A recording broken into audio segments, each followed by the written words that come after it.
In normal consumption of CTV, viewers are selecting the shows and they're selecting the shows that they're passionate about, and it's no secret that buyers have long preferred to target that way as well. So it's not a new way of thinking. Contextual targeting, as a result, has some challenges though. First, it requires media owners to identify their content, tag it, and pass it into the buyers for evaluation and then to spend their budgets. There's other obstacles and challenges as well. Some of those can range from the perception that audience or buyers and advertisers could cherry pick the high value inventory. There's legal ramifications on behalf of the viewer, fragmentation of platforms, as well as the non-standardized way in which that information from media owners can get passed into the buyers and the media planners. Now, in that last bit, what we've seen at Magnite is historically media owners, who are all different, have different ways of tagging their content and passing it through. It's non-standardized and it doesn't align with the IAB. It creates a ton of operational challenges. What we've recently released at Magnite is an AI-powered tool that helps to standardize that process. And so now when media owners can pass in their content signals, we use our Magnite Contextual AI solutions to help group those signals into standardized and approved IAB categories. And we've seen that really help. And it's started to remove some of those challenges and nuances for advertisers in reaching their audiences. Ryan, you've leaned heavily into user-based targeting in digital. Why has that model struggled to scale in TV, and what's replacing it? Yeah, so I think first and foremost, the living room and the TV environment is just different from those individualized ways of consuming content. In the TV scenarios, you have an audience, you have multiple viewers. On those individual executions, you were able to previously benefit from cookies and mobile device IDs and so forth. That's just not available when we're talking about the television.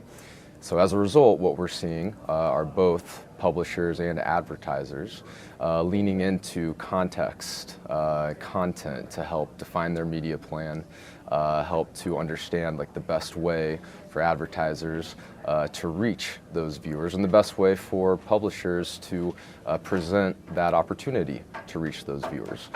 You're seeing mechanisms like programmatic advertising that can bring in those elements in real time to help with that connection.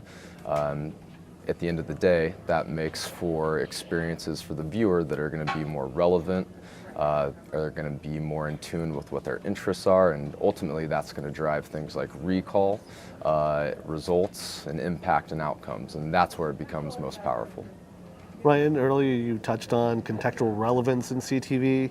Want to know, is that about brand safety that's driving that connection, or is it becoming a performance driver as well?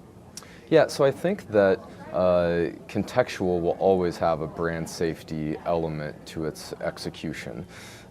Certainly advertisers always want to make sure that their message and their brand is showing up in safe environments that they're comfortable with.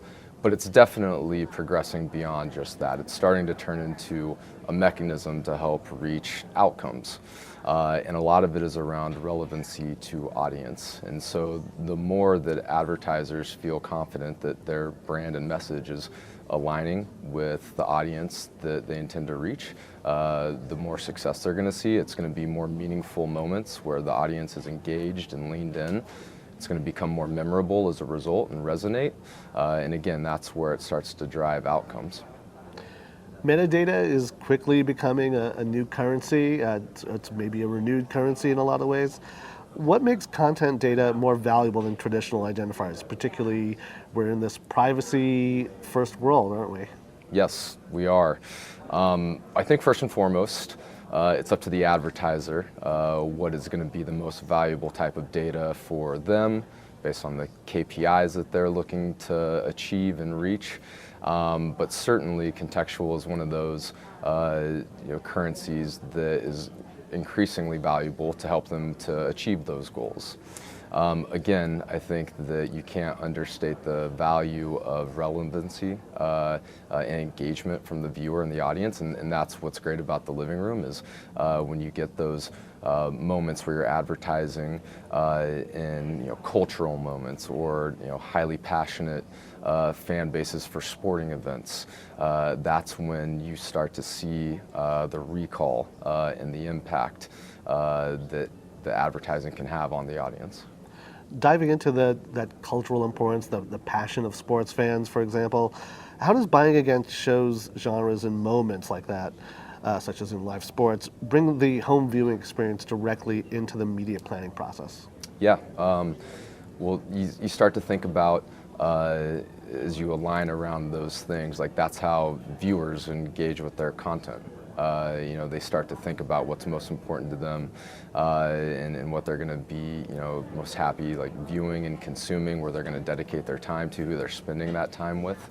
And so for brands, as they start to factor in those consumption habits and start to begin to select what type of media that they're willing to invest in, that's when you're going to see that high alignment and relevancy and ultimately the greatest impact.